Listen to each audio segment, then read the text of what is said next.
আসসালামু আলাইকুম ও রহমতুল্লাহ। জানিয়ে দিব এই মাত্র পাওয়া বাংলা সংবাদ। শুরুতেই সংবাদ শিরোনাম, এরপর বিস্তারিত। ক্ষমা চেয়েও লাভ হল না।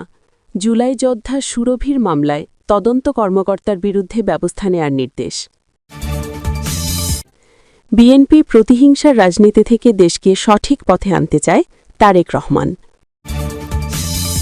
বিড়িতে সুখ টানের মধ্যেও দাড়িপাল্লায় ভোগ চাইতে বলা প্রার্থীকে শোকজ।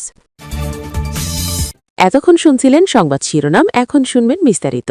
তবে তার আগে আপনাদের কাছে একটি ছোট্ট রিকোয়েস্ট থাকবে, নিয়মিত দেশের সকল আপডেট সংবাদগুলো সবার আগে পেতে চ্যানেলটি সাবস্ক্রাইব করুন। ক্ষমা চেয়েও লাভ হল না। জুলাই যোদ্ধা সুরভির মামলায় তদন্ত কর্মকর্তার বিরুদ্ধে ব্যবস্থা নেয়ার নির্দেশ। জুলাই যোদ্ধা তাহরিমা জান্নাত সুরভির বয়স নিয়ে বিভ্রান্তি সৃষ্টি ও দায়িত্ব পালনে গাফিলতির অভিযোগে মামলার তদন্তকারী কর্মকর্তার বিরুদ্ধে বিভাগীয় ব্যবস্থা গ্রহণের নির্দেশ দিয়েছেন আদালত। বৃহস্পতিবার এ আদেশ দেন senior judicial magistrate Syed Fazlul Mahdi.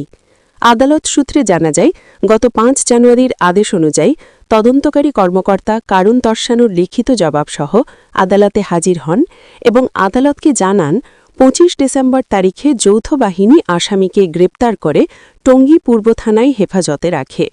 পরে বিষয়টি জানানো হলে তিনি সেখানে গিয়ে আসামিকে হেফাজতে নেন। তদন্তকারী কর্মকর্তা জানান, জিজ্ঞাসাবাদের সময় আসামি নিজেই তার বয়স ২০ বছর বলে উল্লেখ করেন। সেই বক্তব্যের উপর বিশ্বাস করে পুলিশ ফরওয়ার্ডিংয়ে বয়স ২০ বছর লেখা হয়। বিষয়টি ভুল ছিল স্বীকার করে তিনি আদালতের কাছে ক্ষমা প্রার্থনা করেন। আদালত নথি পর্যালোচনা করে বলেন, গ্রেপ্তারের পর ২৮ ডিসেম্বর আসামির জামিন আবেদন করা হলেও অভিযোগ জামিন অযোগ্য হওয়ায় তা নামঞ্জুর করা হয়। পরে পুলিশ হেফাজতের আবেদন করা হলে বিভিন্ন কারণে শুনানি পিছিয়ে ৫ জানুয়ারি অনুষ্ঠিত হয়। ওই দিন আসামিকে ২ দিনের পুলিশ হেফাজতে নিয়ে জিজ্ঞাসাবাদের অনুমতি দেয়া হয়। আদালত আরও বলেন, ওই শুনানির সময় আসামি পক্ষ থেকে বয়স ১৮ বছরের নিচে হওয়ার বিষয়ে কোনো আইনি আপত্তি তোলা হয়নি। তবে গণমাধ্যম ও সামাজিক যোগাযোগ মাধ্যমে আসামির বয়স ১৮ বছরের নিচে বলে সংবাদ প্রকাশিত হলে বিষয়টি আদালতের নজরে আসে। এরপর তদন্তকারী কর্মকর্তাকে কারণ দর্শানোর নির্দেশ দেয়া হয়। বিএনপি প্রতিহিংসার রাজনীতি থেকে দেশকে সঠিক পথে আনতে চায় তারেক রহমান। প্রতিহিংসার রাজনীতি থেকে বাংলাদেশকে বের করে আনার কথা বললেন বিএনপির চেয়ারম্যান তারেক রহমান। রাজনৈতিক মতপার্থক্য যাতে দেশকে বিভক্তির পথে ঠেলে না দেয় সে কথাও বলেছেন তিনি। আজ শনিবার রাজধানীর বনানীতে একটি হোটেলে সংবাদ মাধ্যমের সম্পাদকদের সঙ্গে শুভেচ্ছা বিনিময়ের আয়োজন করেন তারেক রহমান। সেখানে তিনি কথাগুলো বলেন। বিএনপির চেয়ারম্যানের দায়িত্ব নেওয়ার পর প্রথম অনুষ্ঠানে এসে তারেক রহমান বলেন, বিএনপি হিংসা প্রতিহিংসার রাজনীতি পরিহার করে দেশকে সঠিক পথে নিয়ে যেতে চায়। তিনি বলেন, আমার এক পাশে ১৯৮১ সালের একটি জানাজা, আরেক পাশে ২০২৫ সালের ৩১ ডিসেম্বরের জানাজা এবং তৃতীয় পাশে ২০২৪ সালের ৫ই আগস্ট। এসব ঘটনা সামনে রাখলে বোঝা যায় আগের অবস্থায় ফেরার কোনো প্রয়োজন নেই। দেশ যে মূল্য দিয়েছে, বিশেষ করে ৫ই আগস্টের ঘটনা তার রাজনীতিকে নতুনভাবে ভাবতে বাধ্য করেছে বলে মন্তব্য করেন বিএনপির চেয়ারম্যান। সব রাজনৈতিক পক্ষকে আলোচনার মাধ্যমে সমাধান খোঁজার আহ্বান জানিয়ে বিএনপির চেয়ারম্যান বলেন, মতপার্থক্য থাকতেই পারে, কিন্তু সেটি যেন কোনোভাবেই মতবিভেদ বা জাতিকে বিভক্ত করার পর্যায়ে না যায়। ৫ই আগস্টে আমরা দেখেছি তার পরিণতি কী হতে পারে। নতুন প্রজন্ম আশার খোঁজে আছে, সব প্রজন্মই একটি দিক নির্দেশনা খুঁজছে বলে মন্তব্য করেন তারেক রহমান। সাংবাদিকদের গঠনমূলক সমালোচনার আহ্বান জানিয়ে তারেক রহমান বলেন, সমালোচনা প্রয়োজন, কিন্তু শুধু সমালোচনার জন্য নয়। এমন সমালোচনা চাই যা দেশের সমস্যার সমাধানে সাহায্য করে। দেড়মজিক নির্বাসিত জীবন কাটিয়ে গত ২৫ ডিসেম্বর দেশে ফেরার পর কয়েকটি স্থানে যাওয়ার সুযোগ পেয়েছেন তারেক রহমান। সেই অভিজ্ঞতার কথা জানিয়ে তারেক রহমান বলেন, আমার মনে হয়েছে রাজনীতিবিদদের ওপর দেশের মানুষের প্রত্যাশা অনেক এবং সব প্রত্যাশা পূরণ না হলেও রাষ্ট্রের সঠিক পথে অগ্রযাত্রায় নিশ্চিত করা তাঁদের দায়িত্ব। দেশে প্রায় ১.৫ কোটি কৃষকের জন্য অ্যাগ্রি কার্ড চালুর ভাবনা রয়েছে বলে জানান তারেক রহমান।